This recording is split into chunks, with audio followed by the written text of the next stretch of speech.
আসসালামু আলাইকুম প্রিয় ফুটবল ফ্যান্স। আর্জেন্টিনার ম্যাচ রয়েছে প্যারাগুয়ের বিপক্ষে এবং সেই ম্যাচের আগে একটা ম্যাচ প্রিভিউ অথবা প্রি ম্যাচ অ্যানালাইসিস ধরে নিতে পারেন, যেখানে আমি দুই দল সম্পর্কে একটু বিস্তারিত আলোচনা করার চেষ্টা করছি। প্রথমত আমি প্যারাগুয়ে দিয়ে আলোচনাটা শুরু করি, এরপরে লিওনেল স্কালোনির সিস্টেম নিয়ে একটু কথাবার্তা বলবো। এখন প্যারাগুয়েকে একেবারে হালকাভাবে নেওয়ার সুযোগ নেই। যেমন প্যারাগুয়ে দলটার বিপক্ষে সর্বশেষ 5টা ম্যাচের মধ্যে আর্জেন্টিনা সম্ভবত 2টো ম্যাচই জিতেছে, বাকি ম্যাচগুলো কিন্তু ড্র হয়েছে এবং যে ম্যাচগুলো আর্জেন্টিনা জিতেছে সেখানে স্কোর লাইনটা 1-0 ছিল, অর্থাৎ একেবারে ন্যূনতম ব্যবধানে আর্জেন্টিনা এ সকল ম্যাচগুলো বের করতে পেরেছে। এই দলটা সাম্প্রতিক সময় উরুগুয়ের বিপক্ষে 0-0 ড্র করেছে, সেপ্টেম্বরে আপনার ব্রাজিলকে 1-0 গোলে হারিয়েছে। অর্থাৎ ওভারঅল ব্যালেন্সড একটা দল এবং তাদের ডিফেন্সিভ স্ট্রেংথ বা সলিডিটি আছে, সেটা ক্লিয়ারলি কিন্তু বোঝা যায়। এ দলটাতে বেশ কয়েকজন ফুটবলার রয়েছেন, যেমন গোলকিপার হিসেবে বোটাফোগো রদ্রিগেস রয়েছেন, ভালো মানের একজন গোলকিপার। ডিফেন্সে বালবুয়েনা রয়েছেন, ডিফেন্সে গেটাফেতে খেলা একজন ডিফেন্ডার ওমর আলবেরেন্তে বা এমন টাইপের একটা নাম এই মুহূর্তে মনে পড়ছে না, তিনি আছেন। লেফট ব্যাক রাইট ব্যাক পজিশনও প্লেয়ার আছেন, যেমন অ্যালোনসো নামক একজন প্লেয়ার আছেন লেফট ব্যাক পজিশনে।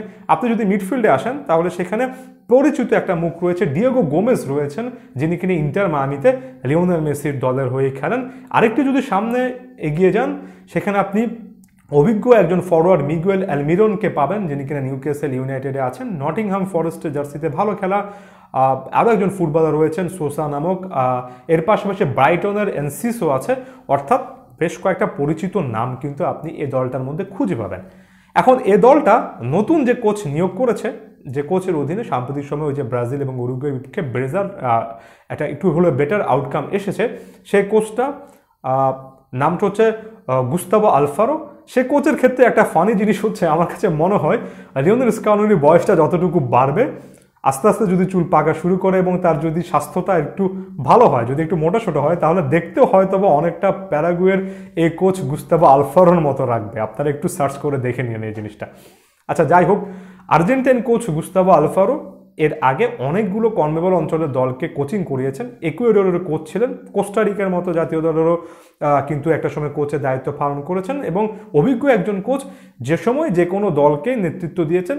একেবারে ডিফেন্স ফার্স্ট, ডিফেন্সিভ একটা স্ট্রেংথ তৈরি করে খেলা, এমন জিনিসপত্র আমরা দেখেছি। সর্বশেষ ব্রাজিলের বিপক্ষে একটা ম্যাচও দেখেছি, বলের দখল মাত্র 28-29% তারা রেখেছিল। বল তাদের দরকার নেই, তারা ডিফেন্সিভ লাইনটা শেপটা ঠিক রেখে প্রতিপক্ষের আক্রমণগুলো অনেক বেশি করে আটকানোর চেষ্টা করে। সো এটা হচ্ছে প্যারাগুয়ের ওভারঅল অবস্থা। এখন আর্জেন্টিনার যদি আমি সেট আপে চলে আসি এবং এটাকে কাউন্টার অ্যাটাক করার জন্য আর্জেন্টিনার কাছে অবভিয়াসলি বিশ্বের অন্যতম সেরা বেশ কয়েকজন ফুটবলার আছেন।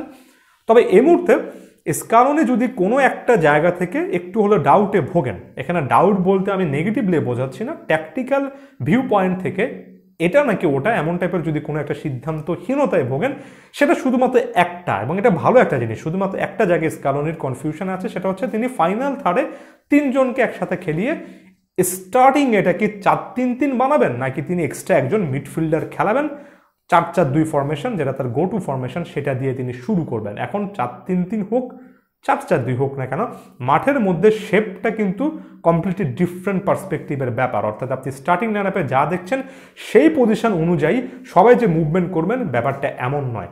আমি স্টার্টিং লাইনআপে যেটা দেখার জন্য সহজ, সেক্ষেত্রে আমি 4-3-3 ফেভার করছি। এখানে ফরমেশন ওয়ান্স অ্যাগেন ব্যাপার নয়, আমার কাছে মনে হয় এই 4-3-3 যেখানে লিওনেল মেসির সঙ্গে লাউতারো মার্টিনেজ এবং হুলিয়ান আলভারেজ একই সাথে স্টার্ট করেন, সেটা অন পেপার স্কালোনির পছন্দের 4-4-2-এও কিন্তু শেপ নিতে পারে। কিছু কিছু ক্ষেত্রে সেটা 3-5-2, 5-3-2ও চলে যেতে পারে, কারণ এখানে ফাইনাল থার্ডে হুলিয়ান আলভারেজ এক্সট্রা একটা পয়েন্ট অ্যাড করেন তার ভার্সিটালিটির জন্য, তার নানা পজিশনে মুভমেন্টের জন্য। একটু পজ নিচ্ছে এখানে, আমি the greatest of all time Lionel মেসির প্রসঙ্গটা নিয়ে আসছে। একটা জিনিস আমি যতটুকু বুঝি, আমি একটু রিস্ক নিয়ে হলেও বোঝানোর চেষ্টা করি। দেখুন, আমার কাছে মনে হয় যে যত দিন যাচ্ছে ফুটবল আরও বেশি করে একেবারে ট্যাকটিক্যাল গেম হয়ে যাচ্ছে, যেটা কোচের উপর নির্ভর করে। কোচ একটা সিস্টেম দাঁড় করাবেন, সেটার সঙ্গে উপযোগী প্লেয়ারদেরকে ডাকবেন, সেটা আর্জেন্টিনার ক্ষেত্রেও প্রযোজ্য। তবে ব্যাকরণগত এই কারণগুলোকে বৃদ্ধাঙ্গুলি দেখিয়ে কোনো একজন ফুটবলার যদি এই মুহূর্তে আগে আমি দলে ঢুকবো তারপর আমাকে কেন্দ্র করে সিস্টেম হবে এমন ফুটবল খেলেন, দিন শেষে নামটা লিওনেল মেসি। সোজা বাংলায় এটা এত এত আলোচনার বাইরে গিয়ে সবচেয়ে বড় ফ্যাক্টর যেটা আর্জেন্টিনার জন্য, লিও মেসি মাঠে থাকবেন, লিওনেল মেসি কোন জায়গায় মুভমেন্ট করবেন, লিও মেসিকে হেল্প করার জন্য কাকে কাকে লাগবে। দিন শেষে এটা এতটাই সহজ একটা সিস্টেম এবং এই সহজ কাজটা করাটা এতটাই কঠিন। আরও যদি আমি গভীরে যাই, দেখুন লিওনেল মেসির সঙ্গে লাউতারো মার্টিনেজ, হুলিয়ান আলভারেজকে একই সাথে খেলানো খুব একটা বেশি সহজ নয়। লিও মেসির সঙ্গে লিওনেল মেসি যে জায়গায় মুভমেন্ট করেন সেটার সাথে অ্যাডজাস্ট করে বেশ কয়েকজন ফুটবলারের মুভমেন্টটা সেভাবে টুইক করতে হয়। যেমন ধরুন লিওনেল মেসি নাম্বার 10 পজিশনে খেললে নাম্বার 9-এ একজন লাগবে, ডি বক্সটা টার্গেট করবেন। এটা মোটামুটি গো টু একটা সিস্টেম। তৃতীয় একজন অ্যাটাকার যখন আসেন, এক্ষেত্রে সেটা হুলিয়ান আলভারেজ, তখন কিন্তু তিনি স্টার্টিং লাইনআপে 4-3-3-এ একজন অ্যাটাকার হিসেবে খেললো। দিন শেষে তিনি অ্যাটাকার নন, তিনি দিন শেষে তার মুভমেন্টের কারণে, তার দায়িত্বের কারণে তাকে আপনি ফুল ফ্লেজেড একজন ফরওয়ার্ড অ্যাটাকিং প্লেয়ার বলতে পারবেন না। এখানে তার কাজটা হয় মূলত লিওনেল মেসির সাথে অ্যাডজাস্ট করে খেলা। লিওনেল মেসি যদি ডিবক্সটা টার্গেট করেন, তিনি ডিবক্সের বাইরের কোনো একটা এজে থাকবেন, কারণ পৃথিবীর সকল ফুটবলারের জন্য কাছাকাছি থাকাটা যদি অনেক গুরুত্বপূর্ণ হয়, যে আমি ধরেন জাস্ট যে আমি লিওনেল মেসি, আমি যখন খেলবো আমি সবসময় চাইবো পাশে একজন ফুটবলার যাতে করে সবসময় থাকুক আমাকে হেল্প করার জন্য, আমি বল লুজ করলে আমার থেকে বলটা নেওয়ার জন্য।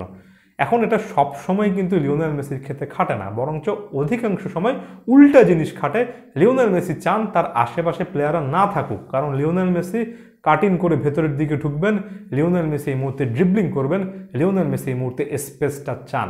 ওই মোমেন্টে একজন লাউতারো মার্টিনেজ, একজন হুলিয়ান আলভারেজ কে কোন দিকে মুভ করবেন সেটা অনেক ক্রিটিক্যাল একটা ব্যাপার, এবং এটা ট্রেনিং গ্রাউন্ডে আপনি যদি প্র্যাকটিস না করেন খুব সহজ কোনো ব্যাপার নয়। তাই লাউতারো মার্টিনেজ অর্থাৎ একজন স্ট্রাইকার থাকলে তাও মুভমেন্টগুলো ক্লিয়ারলি বোঝা যায়। দুজন যখন থাকেন, যখন আলভারেজ থাকবেন, তখন ক্লিয়ারলি তাকে অন্য স্পেসে, অন্য জায়গায়, যেটা স্ট্রাইকারের মুভমেন্ট না, সেটা করতে হবে। আমি আরও একটা উদাহরণ দিচ্ছি। লিওনেল মেসি যখন ডিবক্সের মধ্যে ঢুকবেন, একজন লেফট ব্যাক হোক, সেটা বার্সার লেফট ব্যাক হোক, সেটা ইন্টার মায়ামি লেফট ব্যাক, একজন লেফট ব্যাককে হাই অন দ্য পিচ থাকতে হবে, জর্ডি আলবা রোলটা প্লে করতে হবে। এমনকি লিওনেল মেসি যদি নিচেও থাকেন, একজন লেফট ব্যাককে ডিবক্সের ওই এজটাতে, ওই কর্নারটাতে টার্গেট করে একটা রান মেক করতে হবে, যেটা লিওনেল মেসি এখান থেকে পিক করবেন। আর্জেন্টিনাতে জর্ডি আলবা বা এমন টাইপের প্রোফাইল নাই। আর্জেন্টিনাতে নিকোলাস ট্যাগলেফিকো ওই টাইপের মুভমেন্টগুলো শার্প সবসময় করতে পারেন না। তো একটা সবসময় সিস্টেমেটিক একটা প্রবলেমের জায়গায় স্কালোনি থাকে লিওনেল মেসিকে স্টার্টিং লাইনআপে রাখলে সেটা অ্যাডজাস্ট করতে। তবে আমার কাছে মনে হয় এতক্ষণে কথাগুলো যদি আপনার কাছে নেগেটিভ টোনের মনে হয়, তাহলে পজিটিভিটি এখানে খুঁজে পেতে পারেন। আমার কাছে মনে হয় কোনো একজন ফুটবলার যদি বাকি প্লেয়ারের স্পেসটা বোঝে, তার মুভমেন্টটা বুঝে রান করতে পারেন, এই মুহূর্তে সে প্লেয়ারটা আর্জেন্টিনার কাছে আছে। সে প্লেয়ারটার নাম হুলিয়ান আলভারেজ। বারবার করে আমি বলি, আলভারেজের বিশাল যে এরিয়া কভার করার অ্যাবিলিটি, তার যে স্পেস তৈরি করা সতীর্থের জন্য, কিংবা নিজে মাঝে মধ্যে স্পেস কাজে লাগানোর অ্যাবিলিটি, সেটা সবসময় আর্জেন্টিনাকে হেল্প করবে। আপনি ঠিক আমি যে লজিকগুলো দাঁড় করাচ্ছি সেই ইকুয়েশন থেকে দিনের পর দিন নিকো গঞ্জালেসকে আপনি কিন্তু লেফট উইঙ্গার বা বলা উচিত লেফট সাইডের ওয়াইড মিডফিল্ডার হিসেবে খেলিয়েছেন। একই পজিশনে আপনি আলভারেজকে খেলাতে পারেন, কারণ আলভারেজও সে রানগুলো ট্র্যাক করতে পারেন, আলভারেজও সে ডিফেন্সিভ ডিউটিগুলো পালন করতে পারেন। আলভারেজও কিন্তু একই সাথে সাথে লিও মেসির মুভমেন্টের সাথে ওই স্পেসগুলো কভার করতে পারেন। ট্যাগলেফিকো সে স্পেসে না আসলেও আলভারেজ সে স্পেসে ঠিকই মুভমেন্টগুলো করতে পারবেন। এর পাশাপাশি তার গোল স্কোরিং যে অ্যাবিলিটি, সেটা তো আরও বেশি কাজে লাগবে। তাই আলভারেজ যদি দিন শেষে খেলেন, মোর দেন হ্যাপি।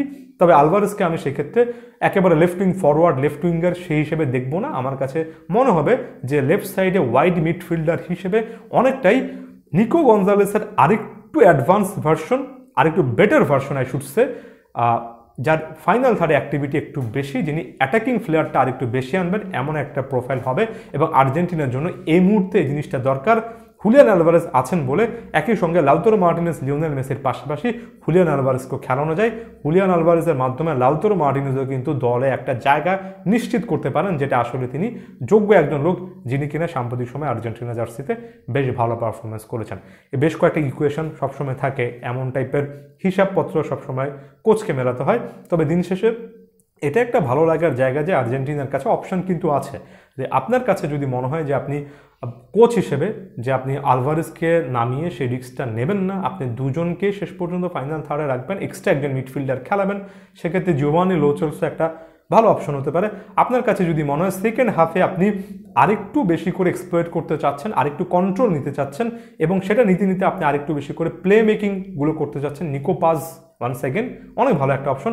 আপনার কাছে যদি মনে হয় লিওনেল মেসি অনেকটুকু সেন্টারে মুভ করলে রাইট উইং দিয়ে আপনি আক্রমণ করতে পারবেন, রাইট হাফ স্পেস দিয়ে, সেক্ষেত্রে ফাকুন্দো বুনানোতে একটা অপশন শেষের দিকে এসে হতে পারেন।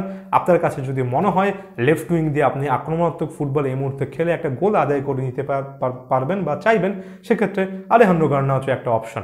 এজন্য বেসিকটা লিওনেল মেসি কেন্দ্রিক রেখে ছোট ছোট টুইকগুলো করা, যখন যেটা লাগে সেটা ট্রাই করা, এই অপশনগুলো, এই অ্যাভেলেবিলিটিগুলো কিন্তু স্কালোনির কাছে আছে, যেটা জাতীয় দলে এখন খুব কম কোচেরই আছে।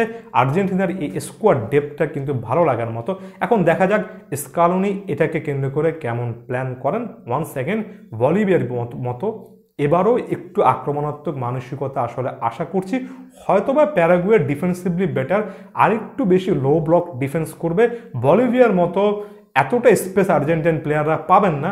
তারপর আমার কাছে মনে হয় যেহেতু এখানে এতক্ষণ ধরে যেটা ব্যাখ্যা করলাম, লিওনেল মেসির রোলটা ঠিক রেখে আলভারেজকে কাজে লাগানো যায়। লাউতারো তো আছেন, অন্তত শুরুর দিকে আর্জেন্টিনার কাছ থেকে এই অ্যাটাক মেন্টালিটিটা দেখতে চাই। এই বিষয়গুলো নিয়ে স্পেসিফিক কোনো একটা বিষয় নিয়ে আপনারা কি ভাবছেন, এতক্ষণ যে আলোচনা করলাম অবশ্যই জানাবেন। ধন্যবাদ সবাইকে।